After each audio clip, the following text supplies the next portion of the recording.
உலகெங்கிலும் நடக்கும் முக்கிய நிகழ்வுகளை குறுஞ்செய்தி வடிவத்தில் தெரிந்து கொள்ள ஆதன் செயலியை டவுன்லோட் செய்யுங்கள். ஆதன் செயலியை டவுன்லோட் செய்ய டிஸ்கிரிப்ஷனில் உள்ள லிங்கை கிளிக் செய்யவும். முக்கியமா தனுசு ராசி நேயர்களுக்கு எப்படி இருக்குன்னா நிறைய கமெண்ட்ஸ் நம்மளோட தனுசு ராசி நேயர்கள் கிட்ட இருந்தா வரும். ரொம்ப நாளா வீடு வாங்கணும் அப்படின்னு எண்ணம் இருக்கிறவங்க வீடு வாங்கலாம். மகர ராசி நேயர்களுக்கான வழிபாடு அப்படின்னா அது என்னவா இருக்கும்? இவர்களுக்கு வழிபாடு அப்படின்னா அன்னதானம், நல்ல ராஜராஜேஸ்வரி அம்பாள் கோவில்ல. விருச்சிக ராசி நேயர்களுக்கான வழிபாடு அப்படின்னா அது என்னவா இருக்கும்? முருகப்பெருமானை வழிபட்டாலே உங்களுக்கு சிறப்பா இருக்கும். அதுலயும் இந்த குளம் இருக்கிற முருகன் ஸ்தலங்கள்லாம் இருக்கு இல்லையா, எவ்வளவுக்கு எவ்வளோ இவங்களால உழைக்க முடியுமோ ஹார்ட் ஒர்க் பண்ணி, துலா லக்னத்துக்கு சனி பகவான் நல்லதே பண்ணுவார். அவருக்கு பிடித்தமான ராசியே துலாம் தான். ஆன்மீகம் நேயர்களுக்கு ஷாம்லாவின் அன்பு கலந்த வணக்கங்கள். முக்கிய தகவல்களை குறுஞ்செய்தி வாயிலாக தெரிந்து கொள்ள ஆதன் செயலியை டவுன்லோட் பண்ணுங்க. அதற்கான லிங்க் இந்த வீடியோக்கு கீழே டிஸ்கிரிப்ஷன்ல இருக்கு. நம்ம ஆதன் ஆன்மீகத்துல ஆன்மீகம் சம்பந்தப்பட்ட பல கேள்விகளுக்குமே தினம்தோறும் ஒவ்வொரு வகைகள பதில்களை பார்த்துக்கிச்சுக்கோம். அந்த வகையில இன்னைக்கு நம்ம கூட ஜோதிடர் ஜெயரவி அவர்கள் தான் இன்னைக்கு நம்ம கூட இணைஞ்சிருக்கிறாங்க. இவங்க கிட்ட நிறைய விஷயங்கள் பேச போறோம். வணக்கம்மா. வணக்கம். ஆதான் நேயர்களுக்கு என்னுடைய அன்பான வணக்கங்கள். எப்படி இருக்கீங்கம்மா? நல்லா இருக்கேம்மா, நீங்க எப்படி இருக்கீங்க? நானும் ரொம்ப நல்லா இருக்கேன். இந்த 2025 வரக்கூடிய சனி பெயர்ச்சி துலாம் ராசி நேயர்களுக்கு எப்படி இருக்க போகுதுமா? துலாம்ங்கிறது ஒரு காலச்சக்கரத்தின் 7ஆம் ராசி. அதில் பிறந்தவர்கள் எல்லோருமே அர்ப்பணிப்பு செய்வதற்காகவே பிறந்தவர்கள். அதாவது அவங்க வாழ்க்கையே பிறருக்காகவே அர்ப்பணிப்பு அப்படின்னு பண்ணக்கூடியவர்கள் இந்த துலா ராசி லக்னக்காரர்கள் தான். ஸோ இவங்களுக்கு சனி இப்போ 5ஆம் இடத்துலேருந்து 6ஆம் இடத்திற்கு பயிற்சி ஆகிறார். இப்போ கன்னியா ராசிக்காரர்களுக்கு என்ன நடந்ததோ போன சனி பயிற்சியில் அதுதான் இப்போ இவங்களுக்கு நடக்க போகுது. ஸோ இவங்க உழைத்து எவ்வளவுக்கு எவ்வளோ இவங்களால உழைக்க முடியுமோ ஹார்ட் ஒர்க் பண்ணி, இவங்க நல்ல ஒரு சோம்பேறித்தனம் இல்லாமல் ஒரு நேர்மையோடு நியாயமாக தர்மமாக ஒரு சிஸ்டமேட்டிக்காக இவங்க நல்ல கடினமாக உழைக்க தயார் அப்படின்னா துலா லக்னத்துக்கு ராசிக்கு சனி பகவான் நல்லதே பண்ணுவார். ஏன்னா அவருக்கு பிடித்தமான ராசியே துலாம் தான். ஏன்னா அங்கே தான் அவர் உச்சமாகக்கூடிய வீடு துலாம் தான். அப்படிப்பட்ட ஒரு வீடு அப்படின்னு வரும்போது அந்த ராசிக்காரர்களுக்கு அவர் நல்லதே பண்ணுவார். 6ஆம் இடத்துக்கு சனி வருவது என்பது நல்ல ஒரு பொசிஷன். அதனால் அவங்களுக்கு ஒன்றும் பெருசாக கெடுதில்லை. ஆனாலும் 3ஆம் பார்வையாக 8ஆம் இடத்தை அவர் பார்ப்பார்.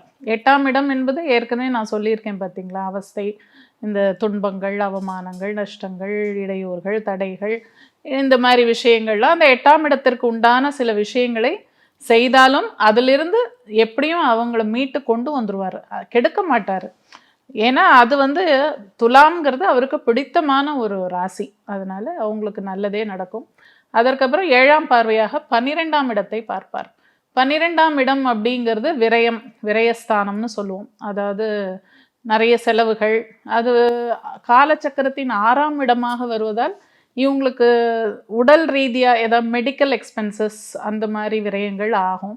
அதை தவிர்ப்பதற்கு இவங்களே என்ன பண்ணலாம், நான் முன்னாடியே சொன்ன மாதிரி ஏதோ ஒரு கடனை வாங்கி கடனை ரீபேமெண்ட் பண்ணிட்டு இருந்தாங்கன்னா அது ஒரு பரிகாரமாக இவங்களுக்கு அமைஞ்சிடும். ஏன்னா அது இப்போ நோய் நொடிக்காக செலவு பண்ணுற போது நம்ம மனசு வருத்தப்படும்.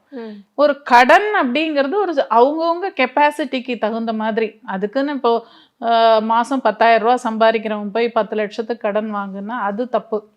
அவங்கவுங்க தகுதிக்கு ஏற்ற மாதிரி கடன் வாங்கலாம். அதை அப்பப்போ கொஞ்சம் கொஞ்சமாக கட்டிகிட்டே இருந்து ஒரு கடனாளியாகவே இருந்துட்டாங்கன்னா அந்த நோயிலேருந்து இவங்க விடுபடலாம். அது மாதிரி ஒரு இது பண்ணிக்கலாம் இவங்களே. அதுக்கப்புறம் 10ஆம் பார்வையாக 3ஆம் இடத்தை பார்ப்பார். அதாவது உடன் பிறந்த சகோதர ஸ்தானம். அது அக்கம் பக்கத்தில் இருக்கிறவங்க கூட 3ஆம் இடம் தான். பக்கத்து வீட்டுக்காரங்க, ஏத்த வீட்டுக்காரங்க எல்லாமே 3ஆம் இடம் தான். ஸோ அவங்க கிட்டெல்லாம் கொஞ்சம் அனுசரித்து இவங்க இதுவாக போனாங்கன்னா, சண்டை சச்சரவு வம்பில் போய் மாட்டிக்காமல் அனாவசியமாக மூக்க நுழைக்காமல் இருந்தாலே இவங்க சௌக்கியமாக இருக்கலாம். இருந்தாலும் இளைய சகோதரத்துக்கு கொஞ்சம் ஏதான ஒரு சின்ன சின்ன பிரச்சனைகள் அதற்காக இவங்க போய் உதவி பண்ணுற மாதிரியும் ஒரு சிச்சுவேஷன் இருக்கும். ஸோ அது மாதிரியும் இருக்கிறதுக்கு வாய்ப்பு இருக்குது. துலாம் ராசி நேயர்களுக்கான வழிபாடு அப்படின்னா அது என்னவா இருக்குமோ? வழிபாடு அப்படின்னா இவங்களுக்கு வந்து பொதுவாக எப்போவுமே சேவை மனப்பான்மை உடையவர்கள் தான். இந்த துலாத்தில் பிறந்தவங்க எப்போவுமே அர்ப்பணிப்பு செய்யக்கூடியவர்கள். ஸோ இவங்களுக்கு நான் மெயினாக வாழ்வியல் பரிகாரம் மாதிரி யாருக்காவது ஒரு நல்ல விஷயத்தை எடுத்து சொல்லி அவங்களுக்கு ஒரு நல்ல வழிகாட்டியாக இருந்து நல்ல விஷயங்களை வந்து அவங்களுக்கு எடுத்து புரிய வச்சு அவங்க லைஃபுக்கு வந்து ஒரு மென்டர் கைடு மாதிரி இருந்து அவங்களுக்கு ஒரு நல்ல அறிவுரைகளை சொல்லி அவங்க அந்த மாதிரி எல்லாருக்கும் உதவி பண்ணாலே, அதாவது என்ன சொல்லுவாங்கன்னா, மக்களுக்கு செய்யும் சேவை மகேசனுக்கு செய்யும் சேவைம்பாங்க. அது மாதிரி சக மனிதர்கள் கஷ்டப்படுறவங்களுக்கு இவங்க ஒரு வழிகாட்டியா இருந்து அவங்களுக்கு நன்மைகளை செய்தாலே போதுமானது. அதுவே இவங்களுக்கு நான் பொதுவாக எல்லாருக்கும் வந்து இந்த கோவில் வழிபாடு நான் சொல்றது இல்லை. ஏன் அப்படின்னா கேட்டுப்பாங்க, எல்லாருமே நல்லா கேட்டுப்பாங்க, ஆனால் யாரும் செய்ய மாட்டாங்க. எனக்கு தெரியும். ஏன்னா இந்த காலகட்டத்தில் ஜென்ரேஷன் அப்படி இருந்தும் கோவில்களில் நிறைய கூட்டமெல்லாம் இருக்கு, நிறைய போய் அலை மோதுது. இருந்தாலும் இந்த காலகட்டத்தில் நிறைய பேருக்கு வந்து இந்த மாதிரி ஒரு பரிகாரம் சொன்னால் அதில் விருப்பம் இல்லை. அதை எப்படியாவது தட்டி கழிச்சு வேற ஏதாவது பண்ணலாமா அப்படின்னு தான் கேட்பாங்க. அதனால நான் ரொம்ப இந்த ட்ரெண்டுக்கு ஏற்ற மாதிரி நம்ம இப்படியே சொல்லிடலாம் அப்படின்னு சொல்கிறேன். ஓகே. இந்த 2025 வரக்கூடிய சனி பெயர்ச்சி விருச்சக ராசி நேயர்களுக்கு என்ன மாதிரியான பலன்களை தரப்போகுது? விருச்சிகத்துக்கும் ஓரளவு ரிலீஃப்னு தான் சொல்லணும். ஏன்னா இத்தனை நாள் 4ஆம் இடத்துல இருந்த சனி அர்த்தாஷ்டம சனிம்பாங்க. அதாவது அஷ்டம சனியோட அர்த்தாஷ்டம சனி வந்து இன்னும் ரொம்பவே தொந்தரவு கொடுக்கும். ஸோ அதுலேருந்து அவங்களுக்கு கொஞ்சம் ரிலீஃப் ஆகி இப்போ 5ஆம் இடத்துக்கு சனி நகர்றார், மீனத்துக்கு. 5ஆம் இடம்ங்கிறது குழந்தைகள், நம்மளுக்கு கிடைக்க வேண்டிய பேர் புகழ், இன்னும் கலைத்துறையில் இருக்கிறவங்களுக்கு கலை சம்மந்தப்பட்ட விஷயங்கள், ஸ்போர்ட்ஸில் இருக்கிறவங்களுக்கு இந்த மாதிரி அவங்களுக்கெல்லாம் வந்து அவங்க கிட்ட இருக்கிற தனித்திறமை எல்லாம் வெளிப்படக்கூடிய காலமாக இது அமையும். அதாவது 5ஆம் இடம்ங்கிறது நம்மளுக்கு பேர் புகழை கொண்டு வந்து சேர்க்கிற ஒரு பாவம். அண்ட் குழந்தைகள் மூலமாகவும் சில நல்ல விஷயங்கள், குழந்தைகளுக்காக சுப செலவுகள், சுப காரியங்கள் செய்வது, அவர்களுக்கு கல்யாணம் செய்கிறது, அந்த மாதிரி விஷயங்கள் கூட 5ஆம் இடம் தான். ஸோ அந்த 5ஆம் இடம் அப்படிங்கிறது இப்போ சிறப்பாகவே இருக்கும். அவருடைய பார்வைன்னு எடுக்கும்போது சனி பகவானுடைய 3ஆம் பார்வை அப்படிங்கிறது அவங்களுடைய 7ஆம் இடத்துல விழும். 7ஆம் இடம்ங்கிறது நம்மளுடைய மனைவி, களத்திரம் அப்படின்னு சொல்கிறது. ஸோ அவங்களுக்கு ஏதாவது உடல் உபாதைகள், அந்த மாதிரி சின்ன உடல் ரீதியாக சில பிரச்சனைகள், அதே மாதிரி மனைவியோடு அதிகம் வாக்குவாதம் செய்யாமல், இந்த ஒரு திருமண பந்தத்தில் ஒரு சின்ன சின்ன என்ன சொல்கிறது சண்டைகள் அது மாதிரிலாம் வராமல் இருக்கணும்னா இவங்க ரொம்ப பேசாமல் இருக்கிறதே நல்லது. அதாவது ரொம்ப அனாவசியமாக பேசாமல் என்ன வேணுமோ அது மாத்திரம் பேசி ஒரு லிமிட்டாக இருந்தாங்கன்னா இதுலேருந்து தப்பிச்சிடலாம், ஒன்றும் பிரச்சனை இல்லை. அதுக்கப்புறம் 7ஆம் பார்வைங்கிறது 11ஆம் இடத்துல விழும். 11ஆம் இடம் அப்படிங்கிறது நம்மளுடைய ஆசைகள் எண்ணங்கள் நிறைவேறக்கூடிய பாவம். ஸோ அந்த பாவத்தில் வந்து சனி பகவானுடைய பார்வை படும்போது இவர்கள் ஆசைப்பட்ட விஷயங்களை அடைய வேண்டும் என்றால் அதற்கு இவர்கள் நிறைய உழைக்கணும், கடினமாக உழைக்க வேண்டும். அதில் வந்து இவங்களுக்கு சில சமயங்களில் ஏதாவது கோர்ட்டு கேஸு வம்பு வழக்கில் அந்த மாதிரி யாருக்காவது பிரச்சனைகள் இருந்தால் அதுலேருந்து விடுபடக்கூடிய காலமாகவும் இருக்கும். ஏன்னா சனியுடைய பார்வை, சனி வந்து எப்போதுமே இந்த மாதிரி ஒரு சிக்கலான விஷயங்களுக்கெல்லாம் ஒரு தீர்வை கொடுப்பார். அப்போது 6ஆம் இடம் காலச்சக்கரத்தின் 6ஆம் இடம் இவர்களுக்கு 11ஆம் இடமாக மாறுவதால் 6, 11 அப்படின்னா வம்பு வழக்கில் வெற்றி அப்படிங்கிறது இந்த சனியின் பார்வை வந்து அது இவங்களுக்கு உதவும். அதுக்கப்புறம் 2ஆம் பாவத்தை 10ஆம் பார்வையாக பார்ப்பார். 2ஆம் இடம் அப்படிங்கிறது பொருளாதாரம், குடும்பம், வாக்கு. ஸோ ஏற்கனவே சொன்ன மாதிரி இவங்களுடைய பேச்சு இதெல்லாம் வந்து கட்டுப்பாடோடு இருந்ததுன்னா ரொம்ப அதிகம் பேசாமல் அதுக்குன்னு பேசக்கூடாதுன்னு நான் சொல்லலை. இந்த மாதிரி ஆர்கியூமெண்டேட்டிவாக பேசாமல் கான்ட்ரவர்சிக்குள்ளே போகாமல் ஒரு மாதிரி இவங்க லிமிட்டுக்குள்ளே இருந்தாங்கன்னா நிச்சயமாக இந்த மாதிரி பிரச்சனைகள்லேருந்து விடுபடலாம். அதே மாதிரி பொருளாதாரமும் நல்லா தான் இருக்கும். அதுக்குன்னு 2ஆம் இடத்தை பார்க்கறதுனால தன வரவு இல்லைன்னு நான் சொல்ல மாட்டேன், இருக்கும் டெஃபினட்டாக அது. ஆனால் இவங்களுடைய உழைப்பின் அடிப்படையில் தான் எவ்வளோ உழைக்கிறாங்களோ அதுக்கேற்ற கூலி அப்படிங்கிற மாதிரி. விருச்சிக ராசி நேயர்களுக்கான வழிபாடு அப்படின்னா அது என்னவா இருக்குமா? இவங்களுக்குமே விருச்சிகம் அப்படிங்கிறது செவ்வாயோடைய வீடு தான். முருகப்பெருமானை வழிபட்டாலே இவங்களுக்கு சிறப்பாக இருக்கும். அதுலேயும் இந்த குளம் இருக்கிற முருகன் ஸ்தலங்கள்லாம் இருக்கு இல்லையா, திருச்செந்தூர் இது அது என்ன வைத்தீஸ்வரன் கோவில், அங்கெல்லாம் அங்கேயும் போய் இவங்க வழிபடலாம். இல்லை வேறு எங்கே குளம் இருக்கிற ஒரு முருகன் கோவில் எங்கே இருந்தாலும் இவங்க போகலாம். இவங்களுக்கு சிறப்பாக இருக்கும். 2025 வரக்கூடிய இந்த சனிப்பெயர்ச்சி முக்கியமாக வந்து தனுசு ராசி நேயர்களுக்கு எப்படி இருக்கு? ஏன்னா நிறைய கமெண்ட்ஸ் வந்து நம்மளோட தனுசு ராசி நேயர்கள் கிட்ட இருந்தா வரும். ஓகே. தனுசு அப்படிங்கிறது ஒரு அற்புதமான ராசி. அதாவது காலச்சக்கரத்தின் 9ஆம் இடம். அது முற்றிலும் ஆன்மீகம் தெய்வீகம் நிறைந்த ஒரு இடம் அப்படின்னா தனுசு தான். ஸோ அந்த தனுசு ராசிக்கு இப்போது சனி பகவான் 3ஆம் இடம் அப்படிங்கிற முயற்சி ஸ்தானத்துலேருந்து 4ஆம் இடம்ங்கிற சுகஸ்தானத்துக்கு போகிறாரு. ஸோ சுகஸ்தானம் அப்படின்னாலே என்ன, அந்த இடத்துல தான் நம்மளுடைய தாயார், வண்டி, வாகனம், சொத்து எல்லாமே 4ஆம் இடம் தான். ஸோ அந்த இடத்துக்கு சனி பகவான் போகும்போது ரொம்ப நாளாக வீடு வாங்கணும் அப்படின்னு எண்ணம் இருக்கிறவங்க வந்து வீடு வாங்கலாம். ஆனால் ஒரு பழைய வீட்டை வாங்கி அதை இடித்து புதுப்பிச்சு அப்படி பண்ணலாம். வண்டி வாங்கினாலும் பழைய வண்டி வாங்கலாம். அதை விட்டுட்டு இவங்க புதுசு தான் வேணும் அப்படின்னு போனாங்கன்னா அதில் ஏதோ ஒரு சிக்கலில் போய் மாட்டிப்பாங்க. ஏன்னா சனி பகவான் அப்படின்னாலே பழமை, பழசு அப்படின்னு தான் சனியோட காரகம். ஸோ அந்த மாதிரி ஒரு இதை இவங்க சூஸ் பண்ணணும். பழைய வீடை வாங்கி கொஞ்சம் புதுப்பிச்சு அந்த மாதிரி பண்ணிக்கலாம். இல்லை இவங்களுக்கு புதுசு தான் வேணும் அப்படின்னா வாங்கிக்கலாம், ஒன்றும் தப்பு இல்லை. ஆனால் அங்கே ஒரு 6 மாதத்துக்கு யாரையாவது இருக்க சொல்லிட்டு அப்புறமா இவங்க போய் இருந்துக்கலாம். உடனே கட்டின உடனே புதுசாக போய் இல்லாமல் வேறு யாரையாவது அங்கே கொஞ்ச நாள் வச்சுட்டு அதுக்கப்புறம் இவங்க போய் இருந்துக்கலாம். ஏன்னா சனியை பொறுத்த மட்டும் எல்லாமே செகண்ட் ஹேண்டு தான் அவருக்கு. ஸோ அந்த மாதிரி இருந்தால் நல்லது. அதுக்கப்புறம் அவருடைய பார்வை 6ஆம் இடத்தில் விழும். 6ஆம் இடம்ங்கிறது ரோகஸ்தானம். அப்போது இவங்களுக்கு உடல் ரீதியாக ஏதான சின்ன சின்ன பிரச்சனைகள், எஸ்பெஷலி இந்த தொண்டை, ஸோ அந்த ஏரியாவில் ஏதாவது பிரச்சனை வரும். த்ரோட் இன்ஃபெக்ஷன், டான்சல்ஸு, தைராய்டு, இந்த மாதிரி சில பிரச்சனைகள் வரத்துக்கு வாய்ப்புண்டு. ஸோ அதெல்லாம் கொஞ்சம் இவங்க மானிட்டர் பண்ணணும், அதாவது கண்காணிக்கணும்.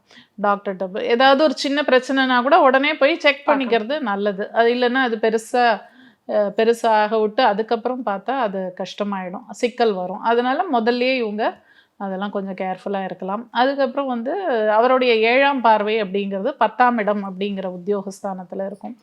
அப்போ உத்தியோகம் அப்படிங்கிறது இவங்களுக்கு ஒன்றும் பிரச்சனை இல்லை. ஏன்னா எப்போவுமே இவங்களாம் நல்லா உழைக்கக்கூடியவர்கள் தான் இந்த தனுசில் பிறந்தவங்க எல்லாம். கொஞ்சம் இவங்கள்ட்ட என்னென்னா சில டிசிப்ளின்லாம் இவங்க ஃபாலோ பண்ணுவாங்க. அதை ரொம்ப ஸ்ட்ரிக்டாக இருப்பாங்க. எதிராளியையும் அப்படி இருக்கணும்னு எதிர்பார்ப்பாங்க. ஸோ அந்த மாதிரி இருக்கும் பட்சத்தில் கொஞ்சம் இவங்க ஃப்ளெக்சிபிளாக இருக்கணும். உத்தியோகம் பண்ணுற இடத்துல எல்லாரோடையும் அட்ஜஸ்ட் பண்ணி ஒரு மாதிரி இதுவாக இருந்தாங்கன்னா அனுசரணையாக எல்லாரையும் தட்டி வேலை வாங்கணும், மிரட்டி உருட்டி வேலை வாங்கக்கூடாது. அந்த மாதிரி இருந்தாங்கன்னா இவங்க கம்ஃபர்டபுளாக இருந்துக்கலாம். சரி, எல்லாமே வந்து சனி பகவானுடைய பார்வையால் தான் இப்படி நடக்குது அப்படின்லாம் நான் என்றைக்குமே பழி சொல்ல மாட்டேன்.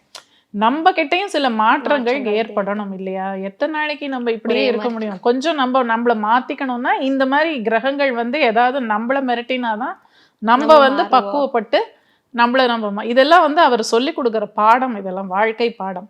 ஸோ இதை வந்து சந்தோஷமாக நம்ம எடுத்துக்கிட்டோம்னா இது சந்தோஷமாக இருக்கும். இதை ஒரு பெரிய பாரமாக நினச்சோன்னா அது பாரம்தான். அதுக்கப்புறம் அவருடைய 10ஆம் பார்வையாக நம்ம அந்த ராசி மேலேயே விழும். அதாவது 10ஆம் பார்வை அந்த லக்னம் ராசி மேலேயே, தனுசு மேலேயே விழுறதுனால இவங்களுக்கு அதே மாதிரி தான். அதாவது இவங்க உழைக்கிறதுக்கெல்லாம் அஞ்ச மாட்டாங்க. ஆனால் சில சமயங்களில் கொஞ்சம் அதாவது ஒரு சோம்பல் அப்படிங்கிற மாதிரி ஒரு சோர்வு அப்படிங்கிறது இவங்களுக்கு வந்துடும். ஏன்னா அந்த சனியோடைய பார்வை வந்து லக்னத்து மேலேயே விழுறதுனால ஒரு சோர்வு வரும். அதே சமயம் இவங்கள்ட்ட இருக்கிற ஒரு இன்னும் எத்தனையோ விஷயங்கள் இவங்களுக்குள்ள இருக்கும், திறமைகள்லாம். அதை வந்து கொண்டு வரக்கூடிய ஒரு காலமாகவும் இது இருக்கும். அதாவது இவங்க சோர்ந்து இருக்கணும்னு நினச்சா கூட அவர் இருக்க விட மாட்டார். இவங்ககிட்டேருந்து இன்னும் புதுமையாக பல விஷயங்கள் வெளியில் வரும். அதாவது கர்ம மேன்மை அப்படிம்பாங்க. கர்ம மேன்மை அப்படிங்கிறது அவங்க செய்யக்கூடிய அந்த கர்மா என்னவோ அதில் எப்படி இவங்க இன்னும் சிறப்பாக வர முடியும் அப்படிங்கிறத வெளிக்கொண்டு வரும் காலமாக இது அமையும். தனுசு ராசிக்காரர்களுக்கான வழிபாடு அப்படின்னா அது என்னவா இருக்கும்? வழிபாடு இவங்களுக்குமே அந்த காலச்சக்கரத்தின் 1, 5, 9 இவங்க வர்றதுனால இவங்களுக்கும் வந்து முருகன் அல்லது திருவண்ணாமலை, அண்ணாமலையார், கிரிவலம் இதெல்லாம் சிறப்பாக இருக்கும். வியாழக்கிழமையில் வந்து சிவபெருமானுக்கு வழிபடுதல், கோவிலுக்கு ஆலயங்கள் செல்ல இவர்களுக்கு நல்லது. பொதுவாகவே இவங்க வந்து இந்த சனி பயிற்சிக்குன்னு இல்லை, எப்போவுமே இவங்க ஆலயங்களுக்கு போக போக போக இவங்களுக்கு நல்ல வாழ்க்கையில் பெரிய உயரத்தை அடைய முடியும் இவங்க.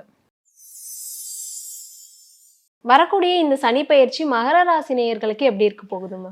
மகர ராசி ரொம்ப பாவப்பட்டவர்கள். ஏன்னா போன சனி பெயர்ச்சி அவங்களுக்கு வந்து 2ஆம் இடம்ங்கிற தனஸ்தானம் கும்பத்துல சனி உட்கார்ந்து நல்ல படாத பாடு பட்டுட்டாங்க. அதாவது பணம் காசோட அருமை என்ன அப்படின்னு தெரியாதவர்கள் கூட பணம் சம்பாதிக்கிறது இவ்வளோ கஷ்டமா அப்படின்னு உணரக்கூடிய அளவுக்கு அவங்களுக்கு என்னதான் சனி பகவானுடைய சொந்த வீடாக இருந்தாலும் கூட எல்லாரும் நினைக்கலாம் சனியுடைய சொந்த வீட்டுக்கே அவர் வந்து சூன்யம் வைப்பாரா அப்படின்னு. அப்படி கிடையாது. அவர் யாரா இருந்தாலும் பாரபட்சம்லாம் கிடையாது அவருக்கு. எல்லாருக்கும் நல்ல விஷயத்த நம்ம எடுத்து உரைக்கணும், அதுதான் அவருடைய வேலை அப்படிங்கிறத ரொம்ப சிரத்தையா பண்ணாரு. ஸோ ரொம்ப கஷ்டப்பட்டாங்க மகர ராசிக்காரர்கள் பாவம். அவங்களுக்கு வந்து இப்போ ஓரளவுக்கு ரிலீஃப் அப்படின்னு சொல்லலாம். ஏன்னா இப்போ 3ஆம் இடம் அப்படிங்கிற முயற்சி ஸ்தானத்துக்கு இப்போ சனி பகவான் போறார். 3ஆம் இடம் முயற்சி அப்படின்னா அவங்க செய்யக்கூடிய தொழில் உத்தியோகம் எதுவாக இருந்தாலும் அதில் நல்ல ஒரு அவங்கள இன்னும் கொஞ்சம் அப்கிரேட் பண்ணிட்டு நல்ல திறம்பட செயல்பட்டு புதிய விஷயங்களை கற்றுக்கொண்டு தெரியாத விஷயத்தை கூட கற்றுக்கிட்டு இன்னும் படித்து நல்லா அவங்கள வந்து உயர்த்திக்கக்கூடிய ஒரு காலகட்டமாக இது அமையும். ஸோ அந்த மாதிரி செய்கிறவங்களுக்கு கண்டிப்பாக நல்ல பலன் கிடைக்கும். அதே மாதிரி சனி பகவானுடைய 3ஆம் பார்வை 5ஆம் இடம் அப்படிங்கிற அந்த புத்திரஸ்தானத்தின் மேலே விழும். அப்போ குழந்தை அப்படின்னு இத்தனை நாள் யாருக்கெல்லாம் இல்லையோ அந்த அவங்களுக்கெல்லாம் வந்து இப்போ குழந்தை பெற்றுக்கணும் அப்படிங்கிற ஒரு ஆசை வரும். தாராளமாக பெற்றுக்கலாம், சனி பகவான் கொடுப்பார். ஏன்னா சனி பகவான் வந்து டிலே பண்ணுவார், ஆனால் வந்து டினை பண்ண மாட்டார். இங்கிலீஷில் சொல்லணும்னா டினை வந்து இந்த இடத்துல நல்லா பொருந்தும்னு நான் அதை சொல்கிறேன். அவர் வந்து தாமதிப்பார், ஆனால் தரமாட்டேன்னு சொல்ல மாட்டார். அதுதான் சனி பகவானுடைய குணம். ஸோ அது மாதிரி குழந்தை வேண்டும் என்று நினைப்பவர்கள் தாராளமாக இந்த காலகட்டத்தில் குழந்தை பெற்றுக்கொள்ளலாம். அதே மாதிரி அவங்களுடைய சனி பகவானுடைய 7ஆம் பார்வை அவருடைய 9ஆம் பாவத்தில், 9ஆம் பாவம்ங்கிறது தகப்பனார், உயர்ந்த மனிதர்கள், நம்மளுடைய பாஸ் அப்படின்னு சொல்லிக்கலாம் உத்தியோகம் செய்கிற இடத்துல. ஸோ அவங்கக்கிட்டெல்லாம் இவங்க கொஞ்சம் மரியாதையாக நல்ல இதுவாக அடக்கமாக நல்லா நடந்துக்கிட்டாங்கன்னா உத்தியோகத்தில் நல்ல சிறப்பு, ப்ரமோஷன்ஸ் அது மாதிரிலாம் கிடைக்கலாம். ஆனால் இவங்க எப்படி இவங்களோட திறமையை வெளிப்படுத்த போகிறாங்களோ அதை பேஸ் பண்ணி தான் இந்த இடம் வந்து அவங்களுக்கு சிறக்கும். ஸோ அதை இவங்க இதுவாக மானிட்டர் பண்ணணும். சரி, இப்போ இவங்க சனி பகவானுடைய 10ஆம் பார்வை மகர ராசிக்கு 12ஆம் இடத்தில் விழும். 12ஆம் இடம்ங்கிறது விரயஸ்தானம், விரயபாவம். அதுவே வந்து காலச்சக்கரத்தின் 9ஆம் இடம் என்பதால் கோவில் பணிகள் அது மாதிரி ஏதாவது இவங்க செய்யலாம். அதாவது நான் சொல்கிறது அந்த வயசில் இருக்கிறவங்க, இப்போ கொஞ்சம் வயது முதிர்ந்தவர்கள், அவங்களுக்கு ஏதாவது கோவில் பணிகள், இந்த மாதிரி தர்மகர்த்தாவாக இருப்பாங்க, கோவில் கும்பாபிஷேகம் பண்ணணும் அப்படின்லாம் பிளான் பண்ணுவாங்க இல்லையா, இந்த மாதிரி ஒரு டயத்தில் அவங்க அதெல்லாம் பண்ணலாம். ஏன்னா 9, 12 அப்படிங்கிறது கோவில்களுக்கு செய்யக்கூடிய அந்த பராமரிப்பு வேலைகள். அப்புறம் இல்லைன்னா சமூக பணி ஏதாவது, இப்போ என்ஜிஓஸ்லாம் இருக்கு இல்லையா, அந்த மாதிரிலாம் ஏதாவது நடத்தினாங்கன்னா அதில் ஏதாவது சமுதாயத்திற்கு ஒரு நல்ல பணி ஏதாவது ஆற்றணும் அப்படின்னா அதுக்கு வந்து சனி பகவான் நல்ல ஹெல்ப் பண்ணுவார். ஏன்னா அவருக்கு எப்போவுமே மற்றவங்களுக்கு ஹெல்ப் பண்ணுறது அப்படிங்கிறது சனி பகவானுக்கு பிடித்த ஒரு விஷயம். ஸோ அது மாதிரி ஒரு சமுதாய பணியை எடுத்து பண்ணாங்கன்னா சிறப்பாக செய்யலாம் இந்த காலகட்டத்தில். மகர ராசி நேயர்களுக்கான வழிபாடு அப்படின்னா அது என்னவா இருக்கும்? இவர்களுக்கு வழிபாடு அப்படின்னா அன்னதானம், நல்ல ராஜராஜேஸ்வரி அம்பாள் கோவிலில் அன்னதானம், சக்கரை பொங்கல், அதுலேயும் சக்கரை பொங்கல் செஞ்சு அம்பாளுக்கு நைவேத்தியம் வச்சுட்டு இவங்க அங்கே இருக்கிறவங்களுக்கெல்லாம் விநியோகம் பண்ணலாம். அது பண்ணாங்கன்னா ரொம்ப சிறப்பு, நல்லா இருப்பாங்க, ஃபஸ்ட் கிளாஸாக இருக்கும். அதே மாதிரி பெருமாள் கோவில்களுக்கு செல்வது, அங்கே அந்த மாதிரி விஷயங்கள், அதாவது ஆன்மீகம் சார்ந்த வழிபாடு அப்படின்னா இதெல்லாம் சொல்லலாம். அன்னதானம் அப்படிங்கிறது கூட ஆன்மீகமாக அதை எடுத்துக்காம இவங்க வந்து ஒரு நல்ல காரியமாக அது செய்யலாம், அதில் ஒன்றும் தப்பு இல்லை. வரக்கூடிய இந்த சனி பெயர்ச்சி வந்து கும்பராசி நேயர்களுக்கு எப்படி இருக்க போகுதுமா? கும்பராசி நேயர்களுக்கு இப்போ சனி பகவான் வந்து அவர்களுடைய ஜென்ம சனியிலிருந்து விடுபட்டு அடுத்தது 2ஆம் இடம் அப்படிங்கிற தனஸ்தானத்துக்கு இப்போ சனி பகவான் போறாரு. அப்போ அது வந்து காலச்சக்கரத்தின் 12ஆம் இடம் அப்படிங்கிறதுனால இவங்களுக்கு வந்து பணம் காசு எல்லாமே வரும், கொடுப்பாரு சனி பகவான், கொடுக்க மாட்டாருன்னு சொல்ல மாட்டேன். கொடுப்பாரு. ஆனா எல்லாமே குடும்பத்துக்காக இவங்க செலவு பண்ண வேண்டிய ஒரு காலமா இருக்கும். எப்பவுமே கும்பத்துல பிறந்தவங்களுக்கு சம்பாதிக்கிற பணம் எல்லாமே குடும்பத்துக்காக செலவு பண்ற ஒரு இதுதான் அவங்கெல்லாம். அதுலயும் இப்ப வந்து ஸ்பெஷலா அது மாதிரி பண்ணக்கூடிய ஒரு காலமாக தான் இருக்கும். அதுக்காக இவங்க வருத்தப்பட வேண்டாம். ஐயோ நான் கஷ்டப்பட்டு சம்பாதிக்கிறேன் எல்லாம் யாரோ திங்குறாங்களே அப்படின்லாம் யோசிக்க வேண்டாம். அது பண்ணாங்கன்னா இவங்களுக்கு நல்லதுதான். அதனால கிடைக்க போற பெனிஃபிட் வந்து இவங்களுக்கு நிச்சயமா நல்ல ஒரு இதை ரிவார்டை கொடுப்பாரு சனி பகவான். ஸோ அவருடைய பார்வை இப்போ வந்து 4ஆம் இடம் அப்படிங்கிற தாயார் ஸ்தானத்தின் மேல விழும். அப்ப தாயாருடைய உடல் நிலம் அப்படிங்கிறத கொஞ்சம் பார்த்துக்கணும். தாயார் மூலமாக ஏதானும் பிரச்சனைகள் வரலாம். ஒருவேளை சொத்து இந்த மாதிரி விஷயத்துல தாயார் வந்து இவருக்கு சாதகமா இல்லாம வேற கூட பிறந்தவங்க யாருக்காவது அவங்க விட்டு கொடுக்கணும் அப்படிங்கிற மாதிரி சில குடும்ப சூழல்ல சில பிரச்சனைகள் வரலாம். அதுவும் தாயார் மூலமா தான் அந்த பிரச்சனை கூட வரும். அந்த மாதிரி இருக்கும் பட்சத்துல தாயாருக்கு இவங்க நல்லது பண்ணி அவங்கள நல்லா கூலா வச்சுக்கிட்டாலே போறோம், வேற எதுவும் பண்ண வேண்டாம். அதுக்கப்புறம் இந்த சனி பகவானுடைய 7ஆம் பார்வை அப்படிங்கிறது இவங்களுடைய 8ஆம் இடத்துல விழப்போறது. 8ஆம் இடம்ங்கிறது வந்து கொஞ்சம் ஜாக்கிரதையா தான் இருக்கணும். அவஸ்தைகள், இடையூறுகள், அவமானங்கள், தடைகள் எல்லாமே இருக்கு அந்த பாவத்துல. ஸோ சனியோடைய பார்வை அங்க விழும்போது அவர் காப்பாத்துவாரு. அதுக்கு நம்மள வந்து கை விட்டுட மாட்டாரு சனி பகவான். ஆனாலும் அதிலிருந்து ஒரு நல்ல விஷயத்தை நம்ம கத்துக்கணும் அப்படிங்கிறதுனால சில இதெல்லாம் அவர் பண்ணுவாரு. சில தடைகள்லாம் நம்மளுக்கு கொடுப்பாரு.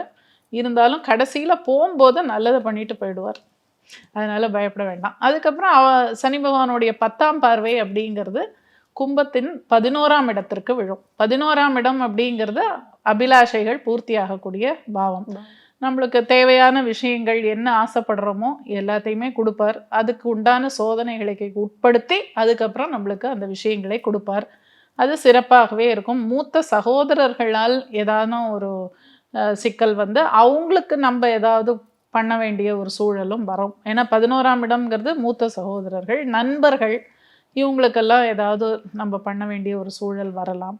அதை நல்ல சந்தோஷமா பண்ணிட்டு போகலாம், ஒன்றும் தப்பு இல்லை. கும்பராசிக்காரர்களுக்கான வழிபாடு அப்படின்னா அது என்னவா இருக்குமா?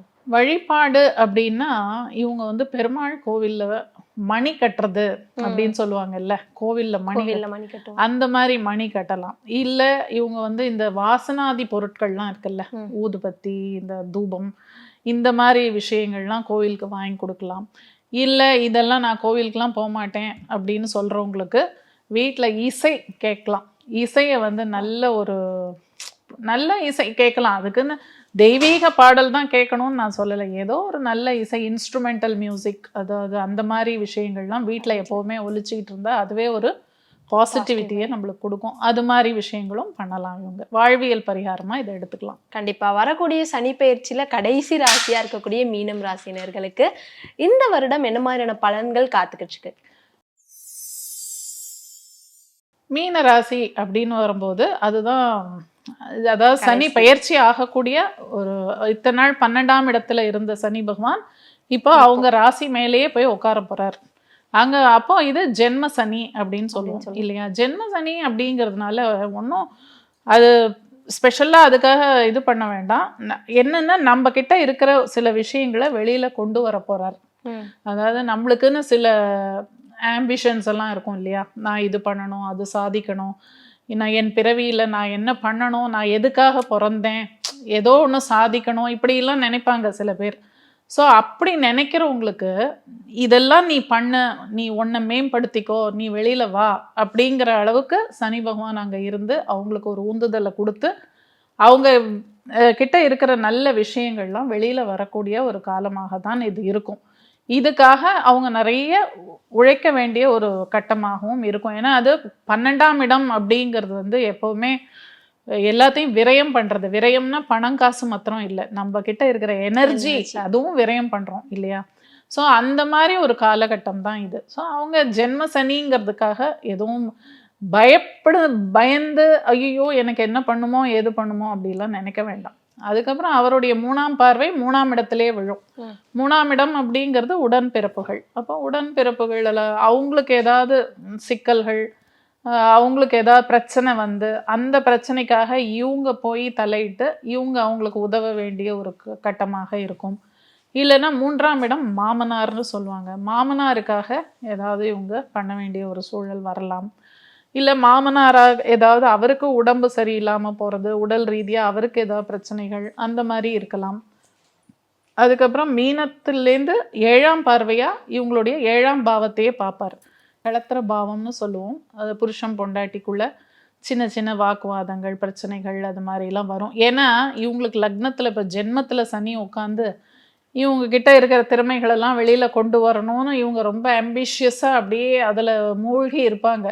இங்கே வீட்டை வந்து சரியாக பார்க்க மாட்டாங்க. அதனால் வீட்டுக்குள்ளே சின்ன சின்ன சண்டை சச்சரவுகள் வரலாம், மனஸ்தாபங்கள் வரலாம். அதெல்லாம் கொஞ்சம் அனுசரித்து பேலன்ஸ் பண்ணி போயிட்டா ஒன்றும் பிரச்சனை இல்லை. அதே மாதிரி சனி பகவானுடைய 10ஆம் பார்வை 10ஆம் இடத்துலையே விழும், கர்மஸ்தானத்தில். அப்போ கர்ம மேன்மை உங்கள்கிட்ட இருக்கிற உங்களுடைய உத்தியோகத்தில் நீங்கள் பண்ணக்கூடிய விஷயத்தில் ஒரு பெரிய சாதனை பண்ணி அதன் மூலமாக நீங்கள் பிரகாசமாக வெளிவரக்கூடிய ஒரு காலகட்டமாக இது அமையும். மீனராசி நேயர்களுக்கு ஜென்ம சனி என்று பயப்பட தேவையில்லை அப்படின்னு தான் நான் இந்த இடத்துல சொல்லுவேன். ஏன்னா உங்ககிட்டேருந்து நிறைய விஷயங்கள் இப்போ வெளியில் வரக்கூடிய ஒரு காலமாக இது அமையும். இவங்களுக்கான வழிபாடு அப்படின்னா என்னது மேம்? இவங்களுக்கான வழிபாடு அப்படின்னா இவங்களுக்கும் வந்து 1, 5, 9 அப்படிங்கிறது எல்லாமே ஜலராசி தான். ஸோ சமுத்திர ஸ்நானம் இல்லைன்னா நதி நீர் ஸ்நானம் பண்ணுறது, எத்தனை நதிகளுக்கு போய் எவ்வளோலாம் இவங்களால முடியுமோ போய் ஸ்நானம் பண்ணுறது, இதெல்லாமே இவங்களுக்கு ஒரு நல்ல பலனை கொடுக்கும். அப்படி இதெல்லாம் முடியாதுங்கிற பட்சத்தில் இவங்க ஏதாவது இதை மீன் தொட்டி வச்சுக்கிறது. ஏன்னா 12ஆம் இடம் அப்படிங்கிறது சமுத்திரம் இல்லையா, வீட்டிலேயே ஃபிஷ் டேங்க் வச்சுக்கிட்டு ஃபிஷ்ஷுக்கெல்லாம் தீனி போடுறது, சும்மா அதை வீட்டில் வச்சுருந்தாலே ஒரு நல்ல பாசிட்டிவ் எனர்ஜி வரும். அதை பார்த்துட்டு இருந்தாலே இவங்களுக்கு ஒரு நல்ல இது கிடைக்கும், பாசிட்டிவான விஷயங்கள். இது மாதிரி விஷயங்களும் பண்ணலாம். ஸோ இப்படியாக சனி பயிற்சிக்கு 12 ராசிகளுக்கும் நம்ம பேசியாச்சு. இதுக்கப்புறம் என்ன பேசணும்னு நீங்க சொல்லுங்க. கண்டிப்பா மேம். சனிப்பெயர்ச்சியை பத்தி நிறைய பேருக்கு நிறைய விதமான கேள்விகள் இருந்திருக்கும். அது எல்லாத்துக்குமே இன்னைக்கான இந்த நிகழ்ச்சி ஒரு விடையா அமையும் அப்படின்னு நினைக்கிறேன். உங்களோட நேரத்தை செலவு பண்ணி ரொம்பவே அழகா நிறைய விஷயங்களை ஷேர் பண்ணியிருந்தீங்க. ரொம்பவே நன்றி மேம். நன்றிம்மா.